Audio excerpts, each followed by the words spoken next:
solo lo que está escrito en la palabra. No creo que soy salvo solamente por la gracia.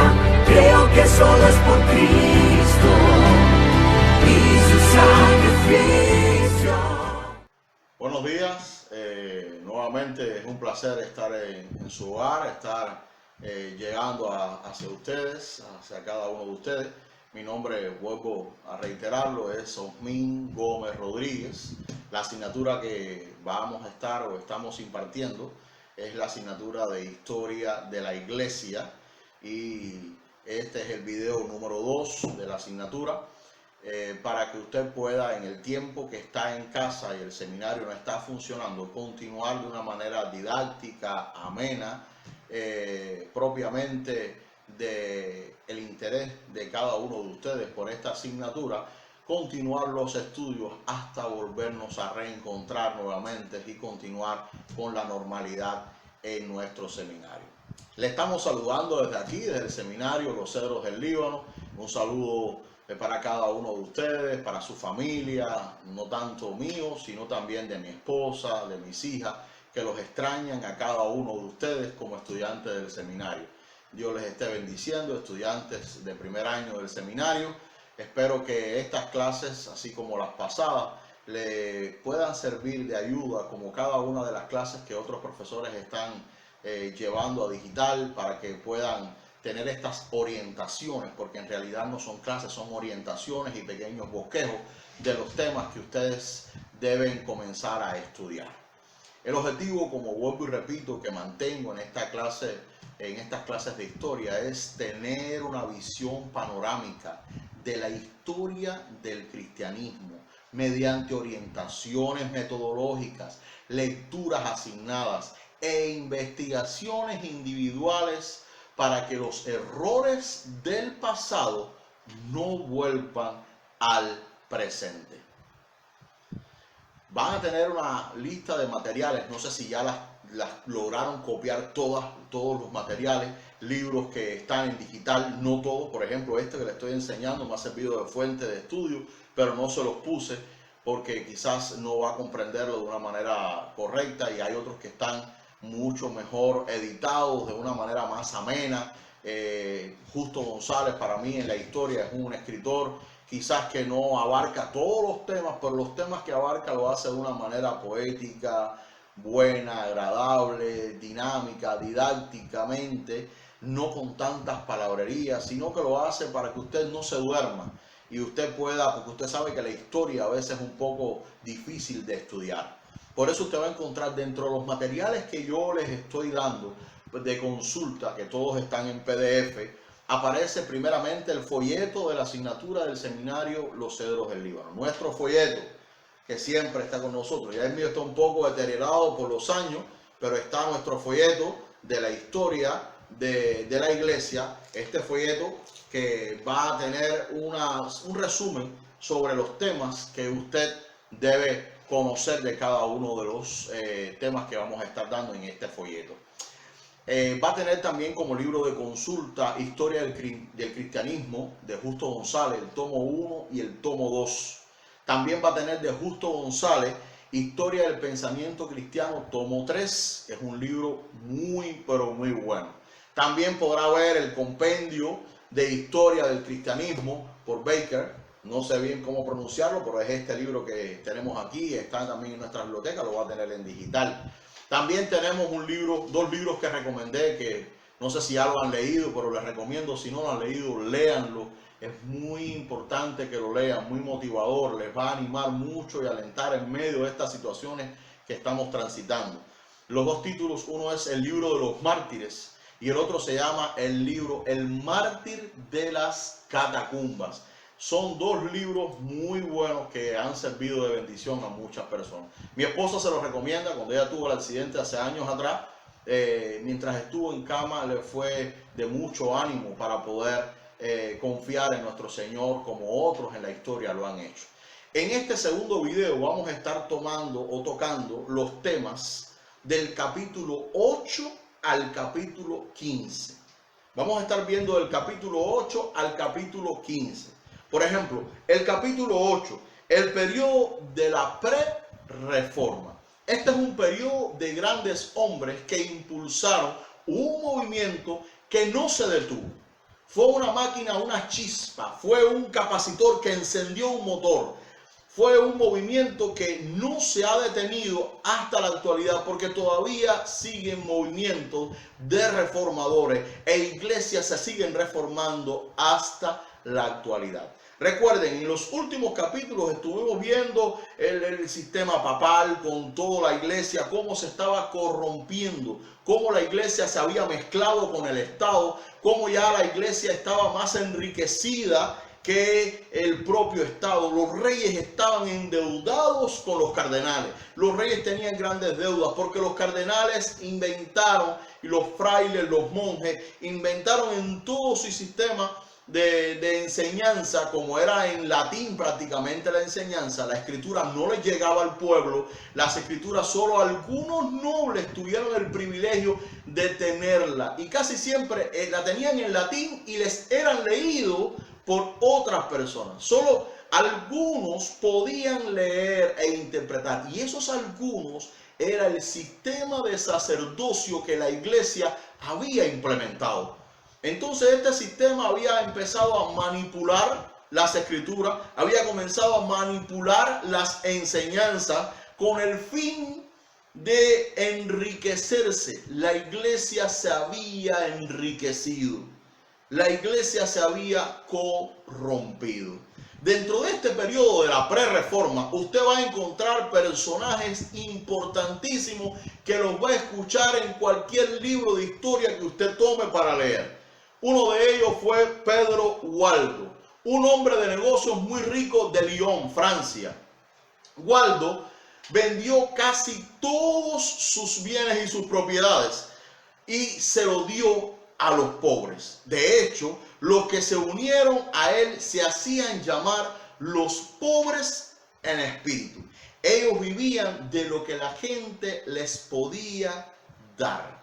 Ellos creían que el desposeerse de los bienes materiales les iba a permitir tener una vida y una comunión espiritual grande con el Señor. Todos sabemos que la necesidad no nos hace de tener una vida más espiritual con el Señor, pero recuerden, esto es un periodo de pre-reforma. Eran puntos de vista que ellos vieron que después de tanta pompa, tanta riqueza que la iglesia había tenido, despojarse de todos estos bienes, este hombre dio una enseñanza como que no era lo principal en la vida cristiana. No era lo único. Se podían tener bienes, pero no para atesorarse, sino para compartirse. La iglesia había dejado de pensar en el pobre. La iglesia había dejado de pensar en el necesitado. Y estaba pensando en ellos y solamente en ellos. Hasta entre ellos mismos ustedes van a comprender y van a poder entender y van a poder leer y van a poder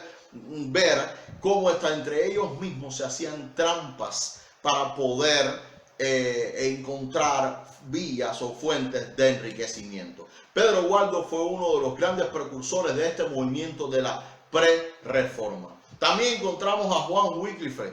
Fue un reformador bíblico y oponente sobresaliente del papado.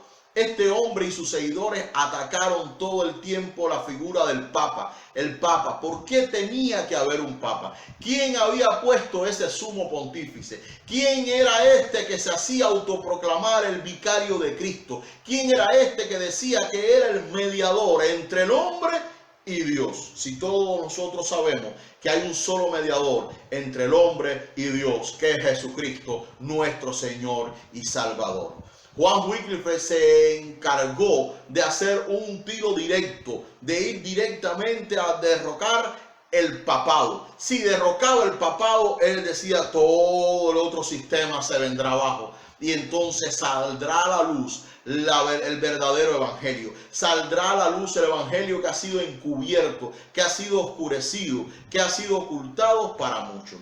No podemos dejar de hablar de este periodo de la prerreforma, no puedo dejarlo pasar por alto, sino hablo de Juan Hus. Él predicó, este hombre, Juan Hus, predicó contra los abusos papales también, al igual que Wycliffe. y demandaba una reforma dentro de todo el sistema papal y todo el sistema eclesial existente.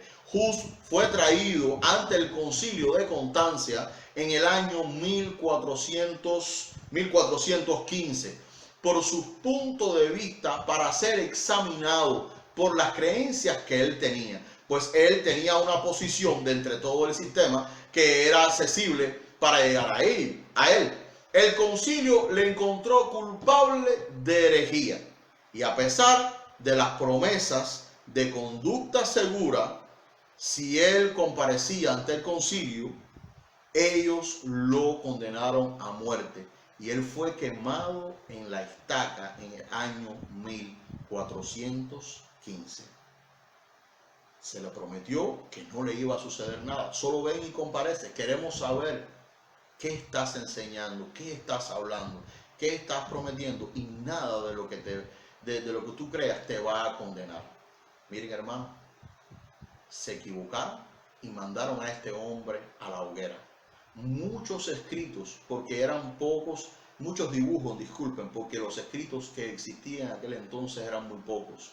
Recuerden, la sociedad era analfabeta, en su gran mayoría eran campesinos que vivían de la tierra, que no sabían leer ni escribir.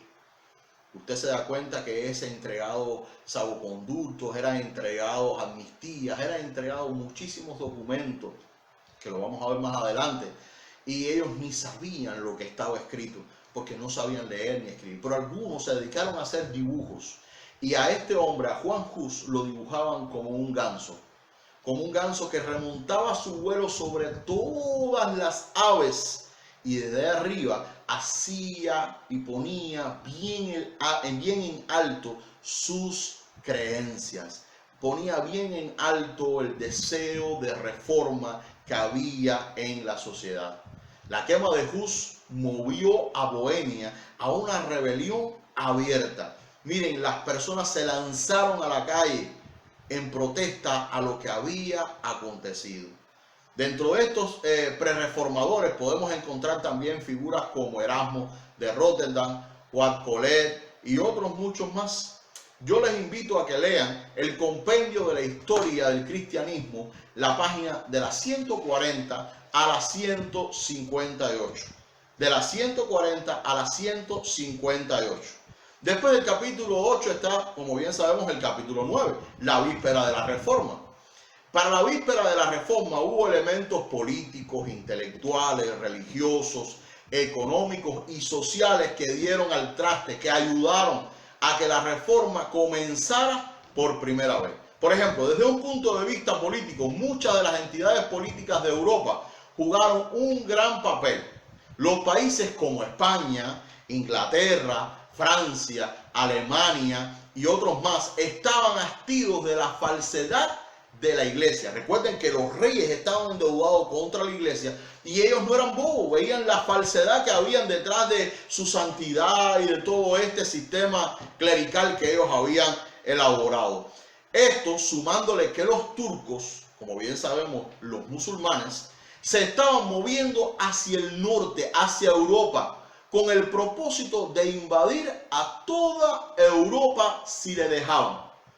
Esta amenaza de conquista que tenía Roma, pues puso un punto a favor de los reformadores, porque la atención dejó de fijarse sobre los reformadores y ir entonces a dónde, aquellos que venían a conquistar o a reconquistar las tierras que ya nosotros habíamos conquistado. No solo los reyes estaban perdiendo con los impuestos, sino que la iglesia también iba a perder con todo esto, porque muchas de las tierras ahí estaban ya a nombre de la iglesia. Pues muchas veces para que un hombre saliera del purgatorio, una misa, las personas no podían pagarla. ¿Qué hacía la iglesia? Le decía, dame parte de tus tierras, yo hago la misa, el alma de tu familiar pasa del purgatorio al cielo y entonces es salva. Y muchas de las tierras que habían ahí, que eran cultivadas, ya no le pagaban impuestos al rey, sino que el impuesto era al papa.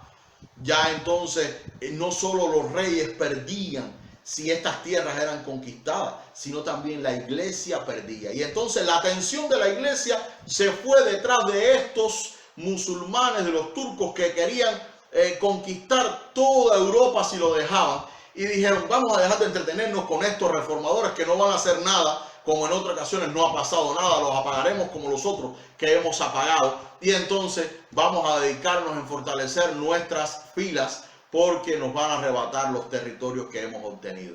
Desde un punto de vista intelectual, los intelectuales también ayudaron a la reforma, ya que se involucró en el éxito de la reforma fue el conocimiento creciente de la población. La población comenzó a crecer en el conocimiento, ya no eran tan tontos, disculpen. El desarrollo de la prensa, recuerden, la imprenta, comenzó la imprenta con Tindales, hizo posible que la población en general leyera la palabra escrita.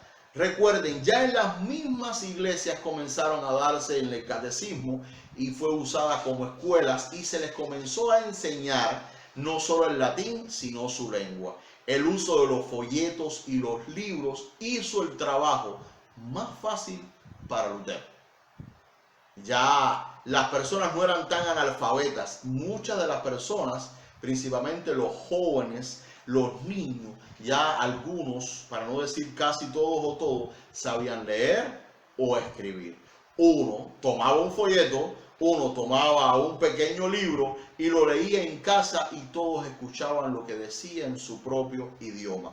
También hubo desde un punto de vista religioso, hubo ayuda, pues todos los movimientos de la pre-reforma prepararon el camino para la reforma. Recuerden, Bohemia entera se sublevó, las personas estaban comentando y hablando qué es lo que sucede dentro de la iglesia, qué está pasando. Eso vio que dentro de ellos mismos habían contradicciones.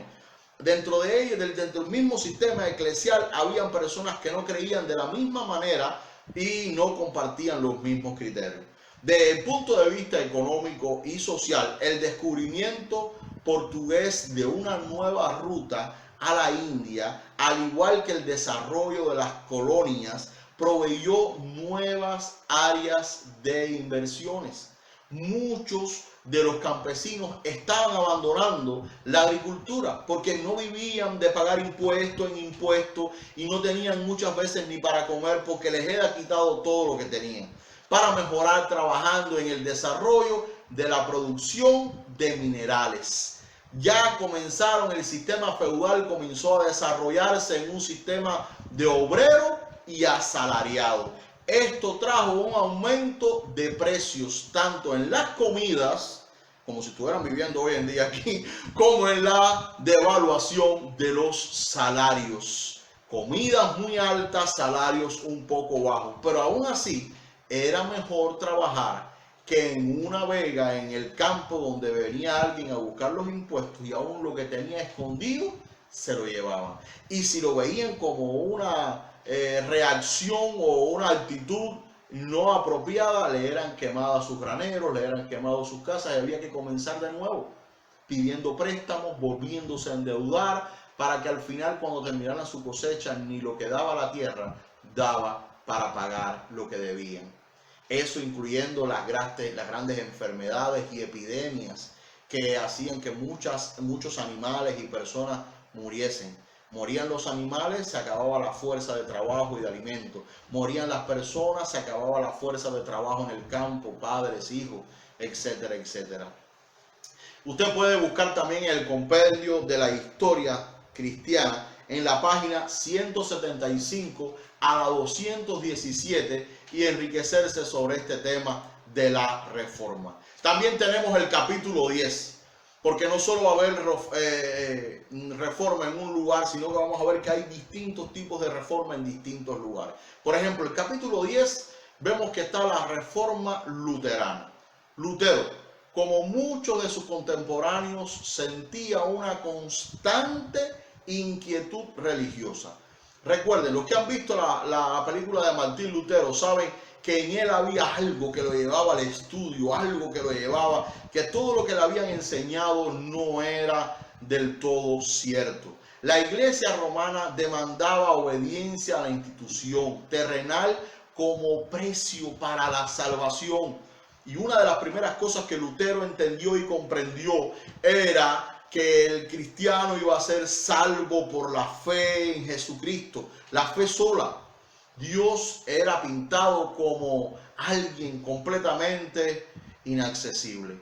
Había que tener un vicario, tener un intercesor, ir a un confesionario. Martín Lutero se dio cuenta de que él solo, en sus horas de autoflagelación, en sus horas de búsqueda erradas, de una manera errada o en un momento equivocado, pudo encontrar, disculpen, un encuentro auténtico y Dios le comenzó a hablar.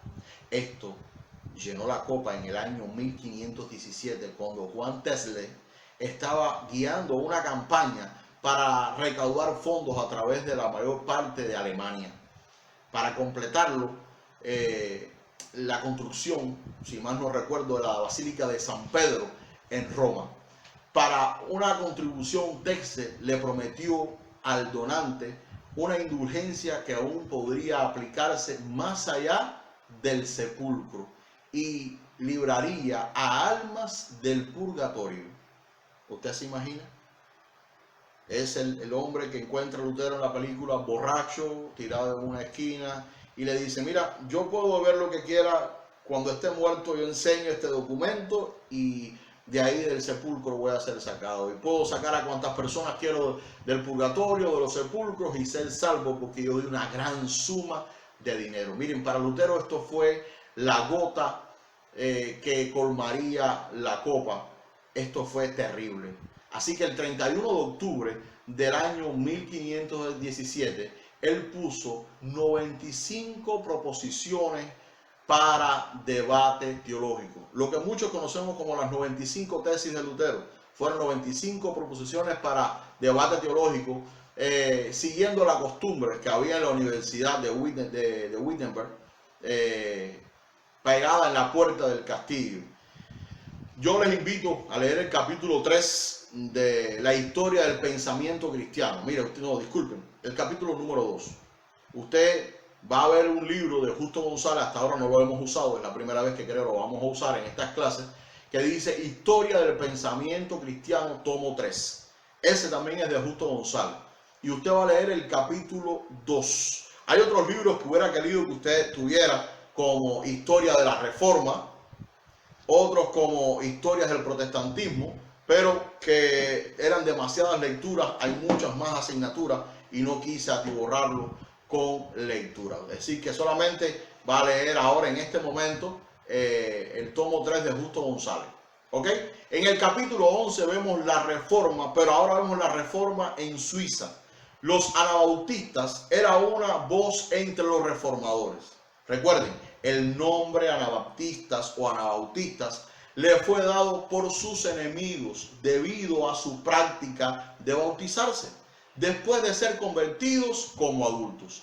El anabautista rechazaba todo pensamiento de ser rebautizado, ya que creía que el rocío ceremonial que había recibido cuando niño no era un bautismo bíblico, pues no había conciencia del acto que había hecho. No podían comprometer sus vidas. ¿Qué es lo que estaba sucediendo? Los padres llevaban a bautizar a los niños y estos niños ya se sentían y les hacían sentir desde pequeños su compromiso con la iglesia. No había un paso firme, no había un paso consciente de lo que habían hecho al bautizarse, dando testimonio público que su vida había cambiado, que iba a tomar otro rumbo. El principio fundamental entre ellos no era el bautismo, sino la naturaleza de la iglesia y su relación en los gobiernos civiles. Muchos a veces piensan, anabautista, no, por el hecho de bautizarse. Esa fue el móvil que tomó la Iglesia Católica para desviar la atención de lo que ellos estaban haciendo. Los anabautistas fueron un grupo que ellos pidieron a grandes gritos la relación que había, cómo los feligreses llevaban la escritura, de qué manera estaban viviendo. El hombre nacido de nuevo en Cristo y que profesaba ser seguidor de Jesucristo tenía que vivir de una manera distinta. Tú y yo lo sabemos. y no podía mezclarse con ningún gobierno ni enmarañarse con ningún sistema que fuera de procedencia económico para comprometer la manera de pensar. Las metas de los anabaptistas, ellos dijeron que en la iglesia primitiva solamente hombres y mujeres que habían experimentado un renacimiento o un nuevo nacimiento espiritual podían ser bautizados. La iglesia primitiva, en segundo lugar, no sabía nada acerca de bautizar a infantes. Condenaban el bautizo de infantes. No así Lutero, porque Lutero en la reforma luterana seguía bautizando infantes. Ya estos reformadores en Suiza estaban viendo cómo el bautizar a infantes como algo que no debía hacerse. Tercero, la verdadera iglesia siempre es una comunidad de santos, de discípulos dedicados. No es un grupo que se reúne en un momento determinado, sino que es una verdadera comunidad, hermanos en la fe, que conocen sus necesidades, que comparten sus creencias. Ellos querían moldear su sociedad por su ejemplo como discípulos de Cristo, no por sus demandas, no por buscar culpables, no por encontrar gente que esté haciendo lo malo, no por desviar la atención, no por demostrar de que ellos podían ser mejores, sino viviendo de tal manera que su manera de vivir testificara de Jesucristo, que las personas vieran a través de ellos la persona de Jesús, no a un juez injusto, no a un juez sin clemencia, no a alguien que está pidiendo sangre. La iglesia estaba pidiendo personas arrepentidas de corazón que vivieran vida de manera diferente. Así que ellos rehusaron ser parte del poder mundial, dígase de la Iglesia Católica Universal, y rehusaron tomar armas, tener puestos públicos o prestar juramento.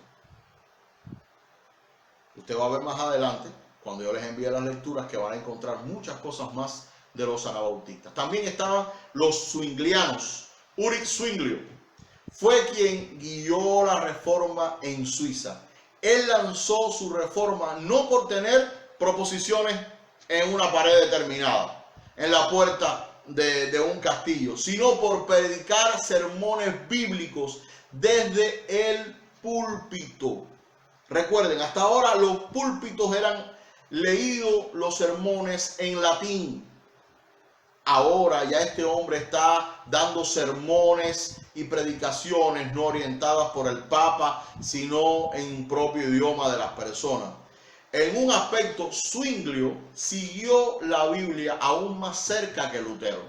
Lutero permitía cualquier cosa que la Biblia no prohibía.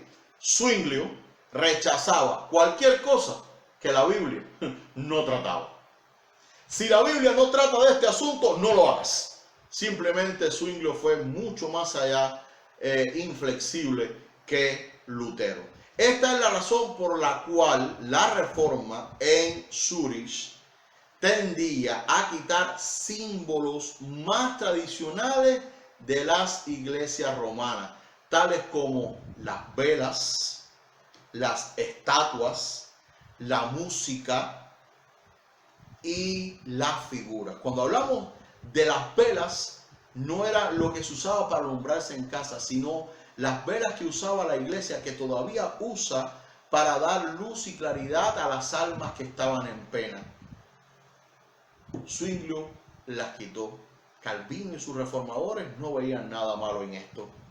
Cuando hablamos de las estatuas, estamos hablando de todas aquellas estatuas e imágenes que habían dentro, figuras que habían dentro de las iglesias. Estamos hablando de la música. No es que no se cantara en los cultos, sino que el tipo de música que era usada, que eran cantos gregorianos en latín, de manera repetitiva, buscando un tono oscuro o místico para llegar a el erizarse de las personas que lo escuchaban, lo convirtió en una música alegre, con géneros del pueblo, que las personas pudieran disfrutar alabando a nuestro Señor. Más adelante, en Inglaterra, esto fue llamado o sería llamado puritanismo. Esto es lo que llamamos en el movimiento, en la historia, en el movimiento protestante, como el puritanismo. También encontramos en la Reforma Suiza los calvinistas.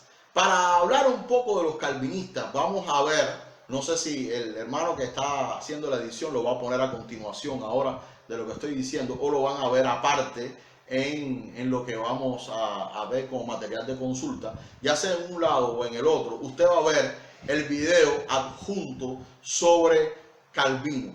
Ahí van a ver desde el nacimiento de Calvino, su manera de desarrollo en su vida, cómo todas sus creencias del calvinismo, todo lo que él persiguió en la historia. En esta biografía de Calvino aparece todo lo que yo quiero que ustedes sepan del calvinismo. Pero les voy a dar también referencias en el libro de Historia del Pensamiento Cristiano, en el tomo 3 de Justo González, para que usted lea el capítulo 3, el capítulo 4 y el capítulo número 6 de este libro. En el capítulo número 12 vamos a ver la Reforma inglesa.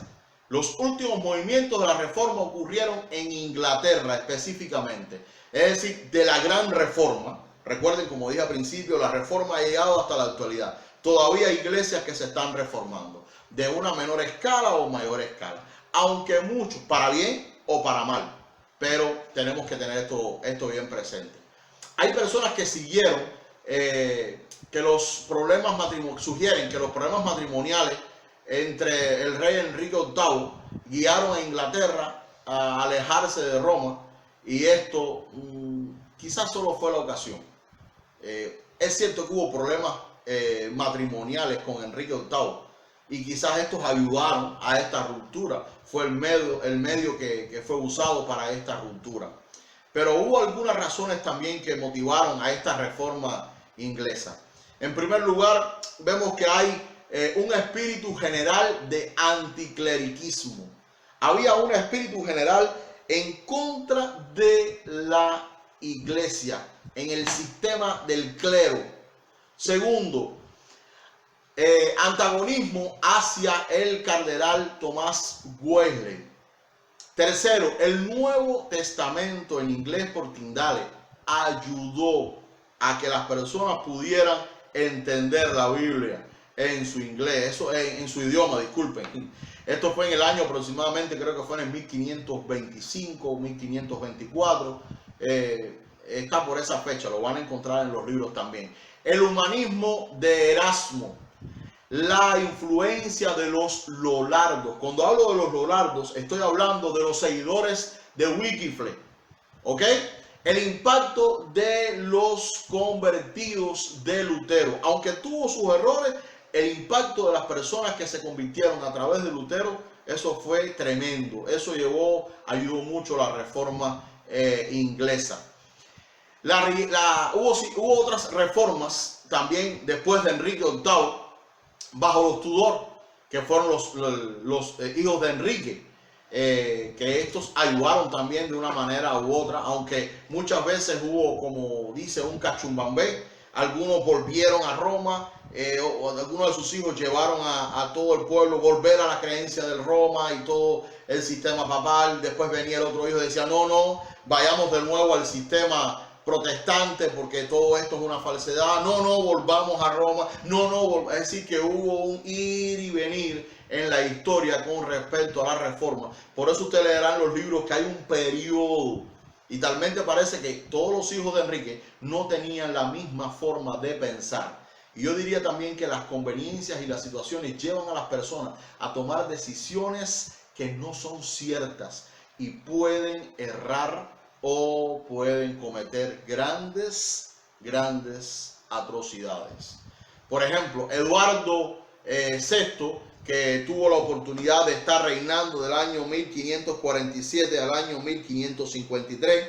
María Tudor, que estuvo del año 1553 al 58.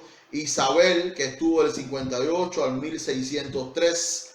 De tal manera que usted va a poder ver en la historia del pensamiento cristiano, en el tomo número 3 de Justo González, si usted lee, que va a tener que leer el capítulo 7, no sé si usted lee, yo siempre se lo doy como sugerencia para que usted lo lea, pero usted debe leerlo porque es parte del cumplimiento de la asignatura. Usted debe leer el capítulo número 7. El capítulo número 13, que podemos ver en el folleto, contrarrevolución de la iglesia romana. La iglesia no se quedó ahí viendo cómo la reforma sucedía en todos los lugares. La iglesia tomó parte, tomó iniciativa. La palabra contrarreforma o contrarrevolución, que se aplica algunas veces a la actividad de la iglesia católica romana durante este periodo, no es muy bien usada para mí, con su mayor respeto. Es mejor llamarla el avivamiento católico romano o la contrarrevolución. Fue un avivamiento que hubo dentro de ellos. También tuvo sus razones. Por ejemplo, razón número 1. Las controversias se levantaron entre los reformadores, así como entre el Estado y la Iglesia nacional. Segundo, la Iglesia romana aprendió ciertas lecciones de la Reforma protestante que le ayudó a corregir ciertas áreas en su propia casa. Se dieron cuenta que habían cosas que estaban mal dentro de su casa. Se dieron cuenta que estaban haciendo que ya las personas no eran tan tontas, no eran tan bobas, que las personas habían comenzado a abrir los ojos y había ya un premovimiento al desarrollo de los países en Europa. El papado tenía la ventaja de un sistema eclesial bien organizado. Esto lo ayudó más rápido a autorreformarse. Recuerden, habían distintos movimientos de reformadores entre los protestantes, pero usted puede darse cuenta al leer los libros que muchos no se podían de acuerdo en las cosas que debían ser prioridad para reformarse. Los católicos comenzaron a reformarse en lo que el Papa decía. Reformemos esta área, terminamos con esta, reformemos esta otra, quitamos esta otra. Por lo tanto, el periodo de la reforma o el pequeño avivamiento del catolicismo romano fue mucho más rápido, fue mucho más deprisa, porque ellos tenían un sistema organizado. Este tenía el apoyo de los feligreses de la lengua romance, en donde había ocurrido poca reforma. Recuerden, si usted ve la historia y los datos de la historia, usted ve los viajes de conquista, España y otros países de la lengua romance simplemente fueron fieles al catolicismo romano. Italia, por así decirlo de alguna manera. Después de las varias conferencias en el año 1541, la iglesia romana, tengo algunos apuntes aquí, la iglesia romana tomó una decisión final sobre la reforma. Puso cara de piedra a los protestantes y nunca ha cambiado su postura abierta de completa hostilidad contra nosotros, los protestantes. Para ellos son la única iglesia, la iglesia universal, y somos llamados protestantes, que no somos así. Somos la única iglesia, somos el remanente que se ha mantenido y ahora ha crecido. Por eso es que en mi objetivo hablo de conocer la historia para no repetir los errores del pasado.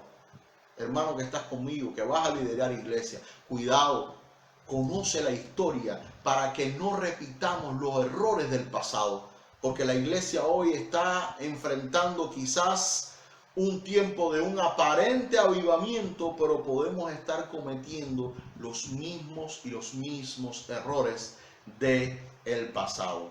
Yo les invito a leer el compendio de historia del cristianismo, el libro naranja, en las páginas 218 a la 229. El capítulo número 14, la era de la razón.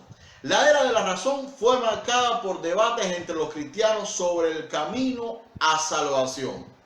El respeto por la ciencia y la razón humana tomó el lugar de la fe cristiana como la piedra angular de la cultura occidental.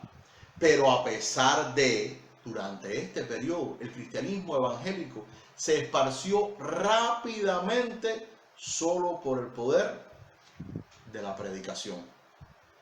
Aparecieron una creciente separación entre la iglesia y el Estado, y también más libertad religiosa. Dentro de este periodo logramos encontrar grupos vanguardistas para su época que buscaron el equilibrio dentro de la adoración y los cultos. Dentro de estos grupos podemos encontrar lo que conocemos como los cuáqueros, los jansenistas, el arminianismo mismo, el calvinismo, entre otros grupos más. Fíjense, no estamos hablando de bautistas, metodistas, bautistas libres o occidentales. Estamos hablando de pequeños grupos que comenzaron, que algunos desaparecieron, otros se modificaron y otros han permanecido. Por eso es importante leer, como bien les dije, el libro de Historia del Pensamiento Cristiano, tomo 3 de Justo González, en las páginas el capítulo, de 11, capítulo 11 y capítulo 12. Capítulo 11 y capítulo 12. Dentro de ellos van a encontrar todo esto muy bien explicado. En último lugar vamos a encontrar la era del avivamiento. Esta era estuvo gobernada por el racionalismo y el deísmo, pues con el nacimiento de grandes descubrimientos científicos, imagínense, descubrimientos en manos de Copérnico, Galileo, Descartes, Isaac Newton, contribuyó a la formación de una fe más fuerte en la ciencia que en la religión. La revelación tomó segundo lugar después de la razón y el conocimiento. Recuerden, la fe era puesta en Dios, Dios que ellos no veían y que habían engañado en el pasado a las personas. Ahora comienzan grandes descubrimientos, como que la tierra no era plana, era redonda, la luz eléctrica, los motores de combustión, estamos hablando de la bombilla, estamos hablando de las vacunas, de las enfermedades, que ya no era el diablo que venía a enfermar a una persona, sino que habían cepas, habían moléculas, la tabla periódica, los elementos químicos, todo esto ligado también con un manejo quizás medio biblia y medio filosofal de algunos que manipularon, y fue el surgimiento entonces de lo que es la psicología, y entonces ya se le fue desacreditado al pastor como consejero, sino que era ahora el psicólogo el que estaba certificado y preparado para hacer la consejería o ayudar a las personas, porque estudiaba esta rama que estaba en un despertar del conocimiento de prueba y error y ensayo. Sin embargo, después de todas estas cosas que estaban sucediendo en Europa, podemos ver que en América fue diferente. En los Estados Unidos comenzó un gran despertar, tanto de nuevos convertidos como de los que empezaron a sentir un llamado para ir a las misiones. Miren, casi el 10% o más del 10% de la población se convirtió al cristianismo. Y comenzaron a salir a otras partes de América a llevar el cristianismo.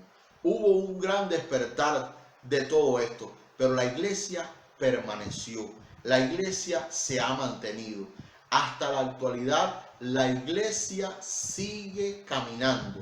Nada detiene a la iglesia. Nada detiene a nuestro Señor Jesucristo. En momentos como este, donde tenemos que buscar alternativas para que la palabra llegue, para que los estudios lleguen, para que los siervos no dejen de prepararse, no dejen de buscar y encontrar en la Biblia todo lo que necesitamos para traer a otros a Jesucristo. Nosotros hemos querido, a través de estos videos de la historia, que usted pueda tener un conocimiento de los errores y las virtudes que ha llevado la iglesia en todo su desarrollo, para no cometer los mismos errores del pasado. También en esta segunda parte, en estos segundos capítulos, del capítulo 8 al 15, también va a haber una tarea. Hay una tarea de aprendizaje número 2. Esta tarea de aprendizaje número 2 tiene las mismas características que la tarea del video número 1. Es realizar un ensayo de acuerdo a las normas descritas en el siguiente párrafo. El párrafo que les va a aparecer en pantalla o que va a aparecer en un documento adjunto. Como bien les dije, no sé si el hermano que me va a editar el video lo va a hacer de una manera u otra. El ensayo será de 5 páginas. Utilizará las fuentes de información que disponga, ya sea las que les doy yo o las que usted sea capaz de tener en su laptop o en libros físicos. Y se entregará por escrito o en digital al reencontrarnos en el seminario.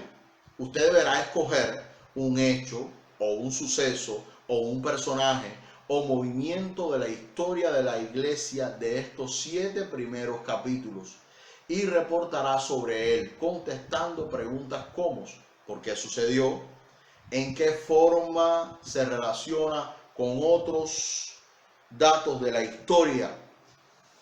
¿Qué efectos positivos o negativos tuvo este evento?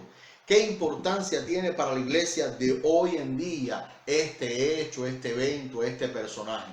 Y como bien les dije, tenga cuidado. No necesito un compendio de citas bibliográficas de los libros. No lo necesito.